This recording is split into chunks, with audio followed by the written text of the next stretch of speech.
విధి విధానాలు రూపొందించిన ప్రభుత్వం రేపటి నుంచి ఈ విధానాన్ని అమల్లోకి తీసుకొచ్చేందుకు అన్ని ఏర్పాట్లు చేస్తోంది. ఉత్తర్వుల ఫైలు ముఖ్యమంత్రి చంద్రబాబు ఆమోదం కోసం వెళ్లింది. సీఎం ఆమోదించిన వెంటనే ఉచిత ఇసుక అమలు ఉత్తర్వు వెలువడనుందని గనుల శాఖ తెలిపింది. ఈ విధానంలో వినియోగదారులు గనుల శాఖకు ఎలాంటి ఫీజులు చెల్లించాల్సిన అవసరం లేదు. అయితే ఇసుకను మనుషులతో తవ్వి తీయించి లారీల్లో లోడ్ చేయించి తిరిగి డిపోలకు తరలించినందుకు గనుల శాఖకు కొంత ఖర్చు అవుతుంది. దీన్నే నిర్వహణ వ్యయంగా పిలుస్తారు.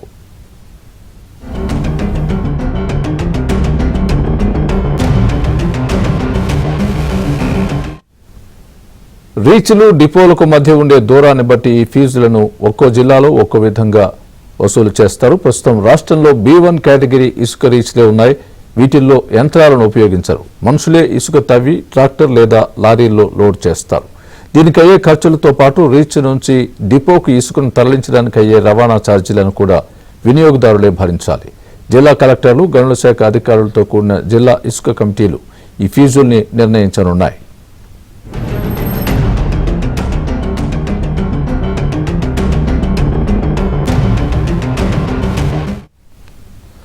రాష్ట్ర వ్యాప్తంగా 83 B1 కేటగిరీ రీచ్ల పరిధిలో ఇసుక డిపోలున్నాయి. ఇవి 18 జిల్లాల్లో ప్రతిమ ఇన్ఫ్రా, 8 జిల్లాల్లో జీసీకేసీ కంపెనీల నియంత్రణలో ఉన్నాయి. ఆ కంపెనీల ప్రతినిధుల సమక్షంలో గనుల శాఖ అధికారులు ఇసుక నిల్వల్ని తనిఖీ చేశారు. మొత్తం 43 లక్షల టన్నుల ఇసుక ఉన్నట్లు ప్రాథమికంగా నిర్ధారించారు. వాటిని శనివారం రాత్రికల్లా గనుల శాఖకు పూర్తిగా స్వాధీనం చేసినట్లు తెలిసింది. డిపోల్లో ఉన్న ఈ ఇసుకను సోమవారం నుంచి ప్రజలకు ఉచితంగా అందించనున్నారు. రోజుకు ఒక్కొక్కరికి సగటున 20 టన్నుల ఇసుక మాత్రమే సరఫరా చేయాలని విధి విధానాల్లో పొందుపరిచారు. ప్రజలే నేరుగా డిపో వద్దకు లారీ, ట్రాక్టర్, ఎడ్లబండి వంటి వాహనాలు తీసుకుని వచ్చి ఇసుకను తీసుకువెళ్లవచ్చు. ఇసుక అవసరం ఉన్నవారు ఆన్లైన్లోనే బుక్ చేసుకునే ఏర్పాటు కూడా చేయనున్నారు.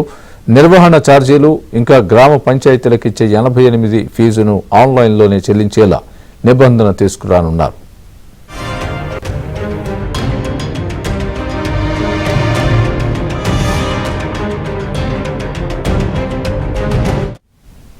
డిపో పరిధిలో గ్రామ, వార్డు సెక్రటేరియట్ల సిబ్బంది సేవలను వినియోగించుకుంటున్నారు. ఫోన్పే, గూగుల్ పే, పేటీఎం తదితర యాప్ల ద్వారా ఫీజు చెల్లింపులు జరిపేలా జిల్లాల వారీగా ప్రత్యేక బ్యాంక్ ఖాతాలు సిద్ధం చేస్తారు. ఇదిలా ఉంటే ఉచిత ఇసుక విధానంలో ప్రైవేట్ అమ్మకాలను నిషేధించనున్నట్లు తెలిసింది. ఇసుక అవసరం ఉన్నవారు నేరుగా తమ ఆధార్ కార్డు, ఫోన్ నెంబర్ వివరాలను జత చేసి డిపో ఇన్ఛార్జి వద్ద ఆన్లైన్లో బుక్ చేసుకోవాలి. గృహ నిర్మాణ రంగం, ప్రభుత్వ అవసరాల కోసమే ఇసుక ఇవ్వనున్నారు. ఉచితంగా ఇసుక తీసుకువెళ్లి ప్రైవేటుగా డిపోలు ఏర్పాటు చేసుకుని అమ్మడానికి వీలు లేకుండా నిబంధనలు తీసుకువస్తారు. ఉచిత ఇసుక దుర్వినియోగం కాకుండా మరోసారి మాఫియా ముఠాలు విజృంభించకుండా వీటిని ప్రతిపాదించినట్టు తెలిసింది.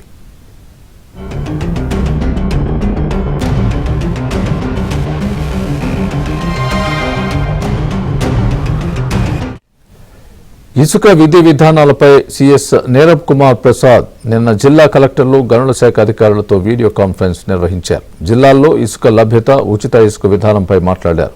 ప్రతిమ ఇన్ఫ్రా, జీసీకేసీ ప్రతినిధులు కూడా హాజరైనట్టు తెలిసింది. రీచ్లు, స్టాక్ పాయింట్లలో తమ నియంత్రణలో ఉన్న ఇసుకను గనుల శాఖకు అప్పగించామని కంపెనీ ప్రతినిధులు నివేదించినట్లు సమాచారం. తమ బకాయిలు చెల్లించి కాంట్రాక్టు సెటిల్ చేస్తే స్వచ్ఛందంగా తప్పుకుంటామని ఈ మేరకు ఆ కంపెనీలు లేఖలు సమర్పించినట్లు అధికార వర్గాలు పేర్కొన్నాయి. వీటిని డీఎంజీ పరిధిలోని న్యాయ విభాగం పరిశీలిస్తోంది.